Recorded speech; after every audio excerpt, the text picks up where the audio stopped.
Assalamualaikum warahmatullahi wabarakatuh. Baik Bapak Ibu, kita lanjut ke video kelima yang membahas tentang mudah dan cepat dalam membuat systematic literature review khusus untuk pemula. Kita lanjut dengan cara membuat metode penelitian dari SLR ini. Pertama di sini tahapannya ada prosedur, 21 prosedur, 22 analisis, kemudian yang ketiga sintesis data. Ternyata ada 3 sintesis data. Yang terakhir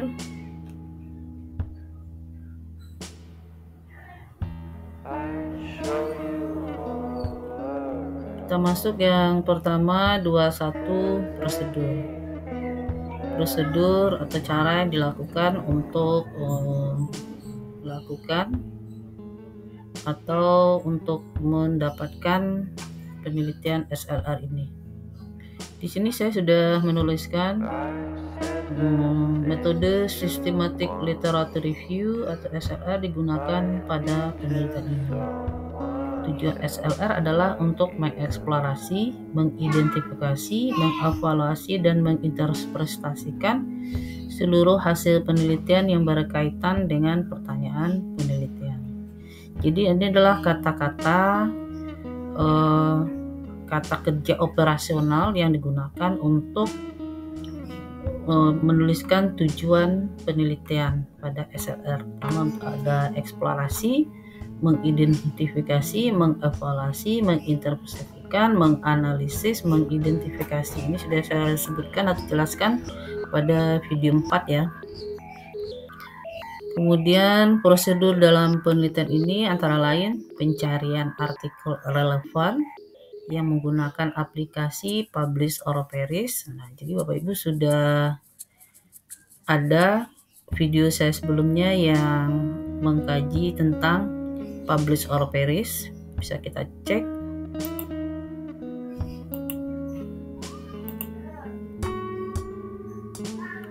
Di sini sudah ada video saya. Kita buka dulu ya YouTube-nya, youtube.com shoot info jurnal dosen.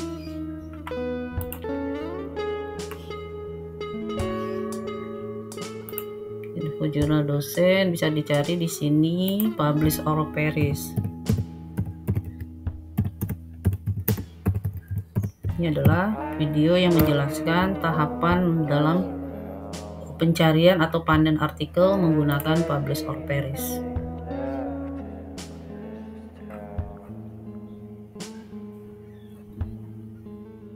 Publish or Perish, enter. Nah, ini dia. Ini cara install Publish or Perish dan panen artikel. Kita buka ya.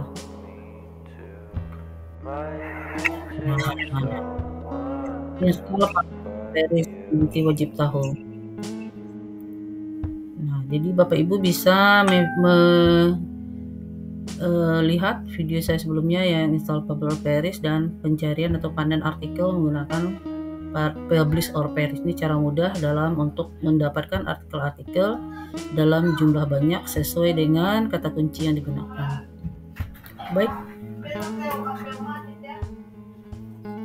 Baik, kita kembali ke metode prosedur.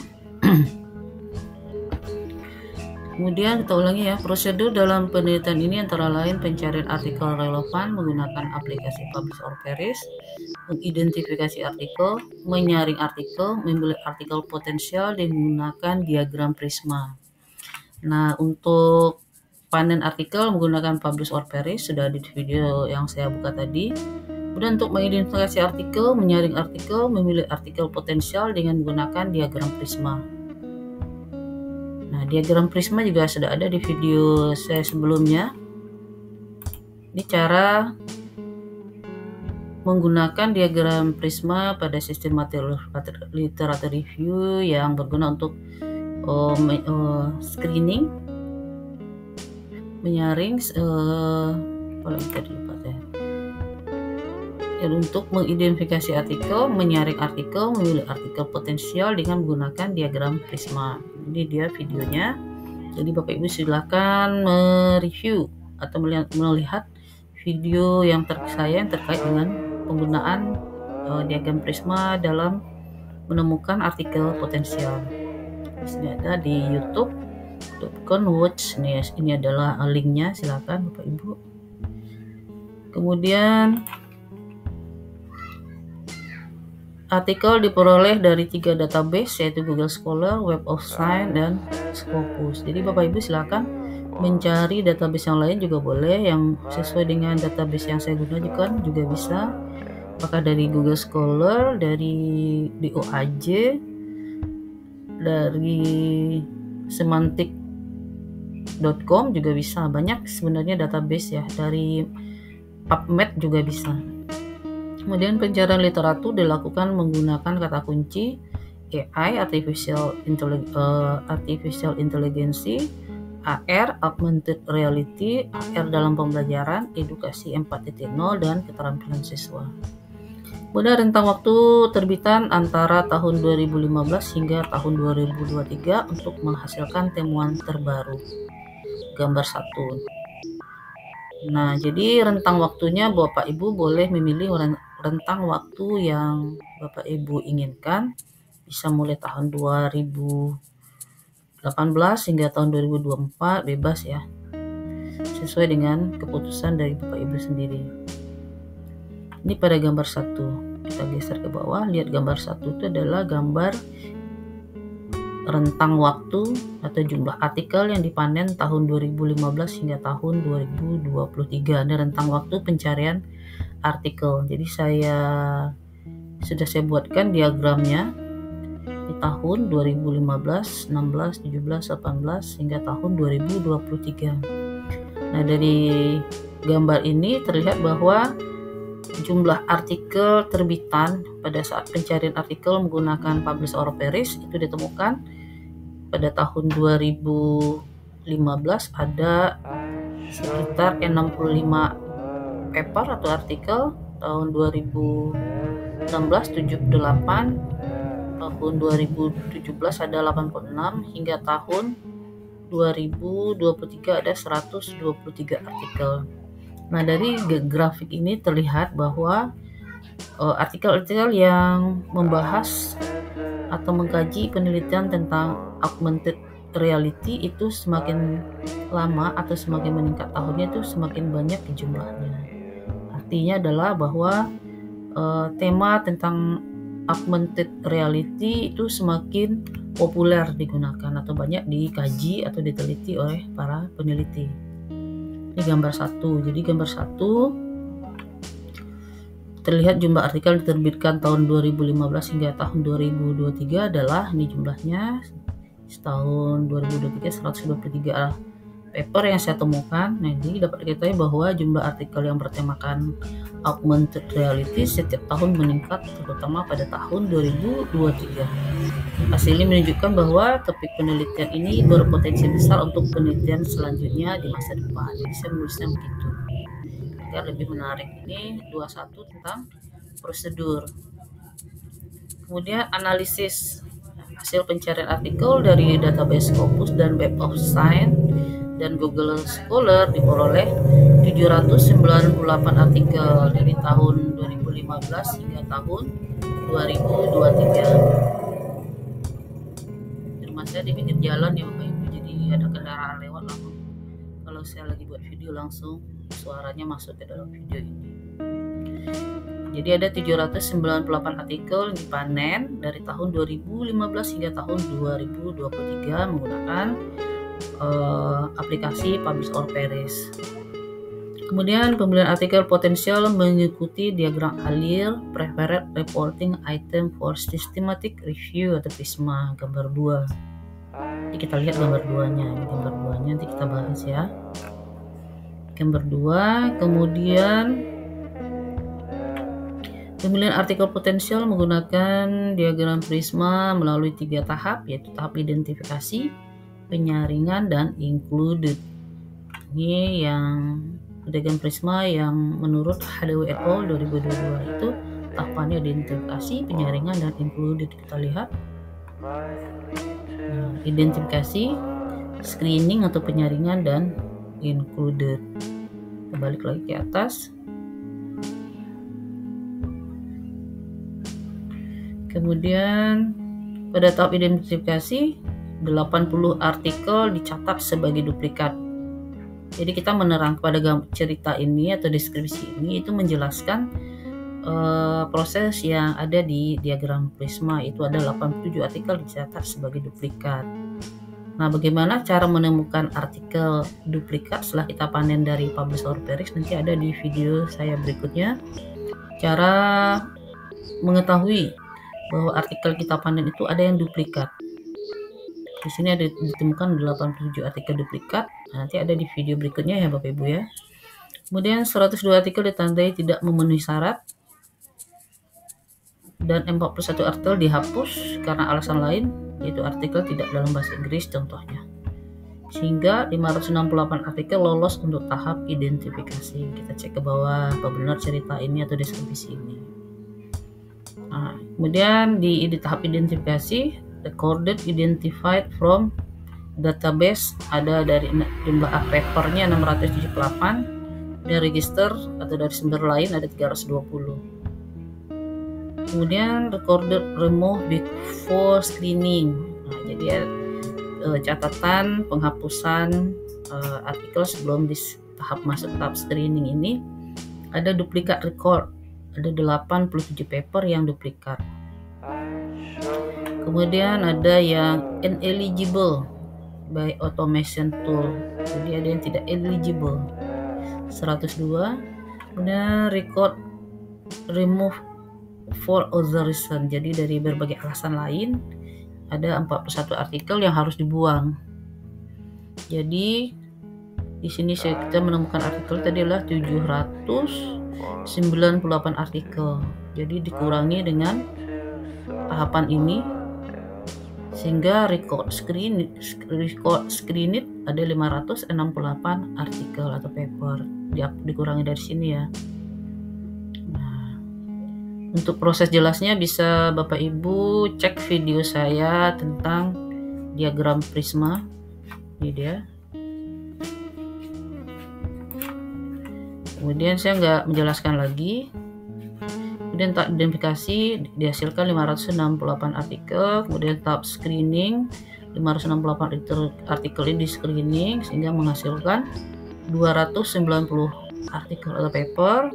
Kemudian masuk ke tahap included, ada tersisa 31 artikel potensial setelah melalui tahapan report excluded. 31 artikel potensial. Ini adalah gambar 2 pemilihan artikel potensial menggunakan diagram alir prisma. Jadi saya tulis begitu. Kembali lagi kita ke atas. Jadi kita sampai mana tadi? Sampai sini. Pada tahap penyaringan screening 150 artikel dikeluarkan sehingga tersisa 120 artikel tidak diambil dan 290 laporan yang tidak dimasukkan karena berbagai alasan. Dan pada tahap inklusi atau include tadi diperoleh 31 artikel potensial yang dipilih untuk dimasukkan dalam tahap literatur review. Jadi 31 artikel inilah yang akan dimasukkan pada tahap review literatur atau yang akan dieksekusi atau di review satu persatu. Selanjutnya pemilihan artikel berdasarkan judul, abstrak, dan teks lengkap yang sesuai dengan kriteria inklusi dan eksklusi. Jadi yang dari 31 ini dipilih berdasarkan judul, abstrak, teks lengkap yang sesuai dengan kriteria inklusi dan eksklusi, yaitu tabel 1 di bawah nanti. Berdasarkan tabel 2 diketahui ada 7 kriteria inklusi dan eksklusi yang digunakan dalam literatur review. Ini tabel kita, oke. Tabel 1 ya Bapak Ibu ya. berdasarkan tabel 1 dan 2, karena di atas belum ada tabel. Kemudian berdasarkan tabel 1 diketahui ada 7 kriteria inklusi dan eksklusi. Kita geser ke bawah melihat tabel 1 inclusion and exclusion kriteria. Jadi sudah saya Inggriskan langsung ya. Tabel 1 kriteria inklusi dan eksklusi. Jadi yang kiri kriteria inklusi, yang kanan adalah kriteria eksklusi. Contohnya di sini saya tulis the research aim to improve student skill. Tujuan penelitian adalah untuk meningkatkan keterampilan siswa. Kemudian eksklusinya bila ditemukan artikel-artikel yang tidak meningkatkan the research aim is not to improve student skill. Jadi artikel-artikel yang tujuan penelitiannya tidak meningkatkan keterampilan siswa. Jadi kalau kita mencari kriteria kata kunci augmented reality seperti kata kunci yang di atas, jadi kata kunci yang kita gunakan, mana kata kuncinya? Kata kunci di atas ini.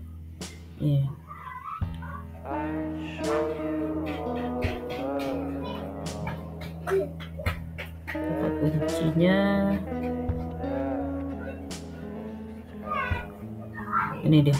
Pencarian literatur dilakukan yang menggunakan kata kunci AI, AR dan ER dalam pembelajaran dan edukasi 4.0 dan keterampilan siswa. Nah, dari kata kunci ini kan ditemukan tadi ada banyak ya artikel, 794 artikel. Nah, dari setelah di screening itu dihasilkan 31 artikel. Nah, dari ke 31 artikel tuh ada yang tidak tujuan penelitiannya yang tidak improve student skill, tidak meningkatkan keterampilan siswa. Kemudian research discuss AI, AR dan SHS senior high school student skill in E4.0 as the main theme. Jadi penelitian yang mendiskusikan AI, AR dan senior high school student skill di edukasi 4.0 sebagai tema utama. Kemudian yang eksklusi kriterianya tidak menjadikan research discussing ini sebagai the main theme, tema utama. Kemudian research subject studied is the skill of SHS student in edukasi 4.0. Jadi subjek penelitian yang membahas tentang keterampilan siswa SMA di edukasi 4.0. Sementara yang kriteria eksklusi ya others, selain dari yang inklusi. Kemudian research is quantitative methods such as descriptive survey, experiment or both. Kemudian yang eksklusinya the research didn't use quantitative methods such as descriptive survey, experiment or mix of both. Lanjut, research published by international and national publisher on either one of their database, Web of Science, Scopus, and Google Scholar with a digital object identifier atau DOI or ISSN. Jadi yang eksklusinya tentu yang selain dari ini begitu. Kemudian year of publication between 2015 and 2023. Kemudian year publication outside berarti di luar tahun ini. Outside the rank between 2015 and 23. Kemudian research written in English or Indonesian, research written in language others than English and Indonesia. Jadi bahasa yang digunakan selain dari bahasa Inggris dan Indonesia, karena pada artikel-artikel yang ditemukan itu ada yang artikelnya yang berbahasa Rusia, berbahasa Cina, dan ada yang juga yang berbahasa India begitu. Jadi kalau eksklusi itu adalah exclusion itu selain dari bahasa Inggris dan Indonesia. Kemudian sintesis data. Sintesis data dilakukan pada RQ yang sudah dirancang pada awal penelitian dan diperoleh 31 artikel potensial kemudian disusun menjadi 4 bagian berdasarkan RQ. Jadi saya grafikkan masing-masing RQ itu ada berapa artikel gitu. RQ 1 ada diperoleh 8 artikel. Pada RQ 2 yang akan direview dari 31 itu, RQ 1-nya ada 8, RQ 2 6 artikel, RQ 3 9 artikel, RQ 4 ada 8 artikel. Jadi totalnya ada 31 artikel. Jadi begini ya Bapak Ibu ya cara membuat grafiknya. Ini receipt question. Kemudian number of paper, seharusnya jumlah paper yang ditemukan. Figur 3, nomor 3, number of paper based on RQ, receipt question. Kemudian pada gambar 3 di ketua RQ ada RQ 1 ada 8 artikel, ya sudah saya jelaskan tadi, yang menganalisis dan menyorot perkembangan AI. RQ 2 ada 6 artikel yang menganalisis dan menyorot perkembangan AI pada bidang pendidikan. RQ 3 ada 9 artikel yang menganalisis dan menyorot penggunaan AR pada bidang pendidikan. RQ 4 ada 8 artikel yang menganalisis dan menyorot perkembangan AR untuk meningkatkan keterampilan siswa di edukasi 4.0. Jadi bisa dibuat grafik atau gambarnya agar lebih mudah dipahami. Kemudian saya katakan juga di sini bahwa pada penelitian ini tidak ada meta-analisis kuantitatif yang dilakukan. Pendekatan sintetis naratif dipilih untuk menyatukan semua temuan di seluruh penelitian yang disertakan secara sistematis. Jadi pada penelitian ini tidak dilanjutkan dengan atau tidak dimasukkan atau ditambahkan tahapan meta-analisis dari penelitian ini. Jadi hanya membahas sampai pada systematic literature review. Kemudian dari 31 artikel yang diperoleh itu akan diidentifikasi berdasarkan penulis pertama, tahun terbitan, highlight, kemudian metode dan kesimpulan. Selanjutnya diskusi tim dilakukan untuk review dan mendapatkan temuan baru. Jadi ada dari 31 artikel itu yang akan direview adalah penulis pertamanya siapa, tahun terbitnya, kemudian highlight, kemudian metode dan kesimpulan. Selanjutnya diskusi tim dilakukan untuk review untuk mendapatkan temuan baru. Jadi Bapak Ibu demikian dulu tahapan metode yang dilakukan dalam penulisan systematic literature review. Untuk video selanjutnya kita akan masuk ke tahap hasil dan pembahasan. Sudah ada hasil dan pembahasan, nanti kita bahas satu persatu. Untuk video ini sampai tahap metode. Demikian, semoga bermanfaat. Assalamualaikum warahmatullahi wabarakatuh.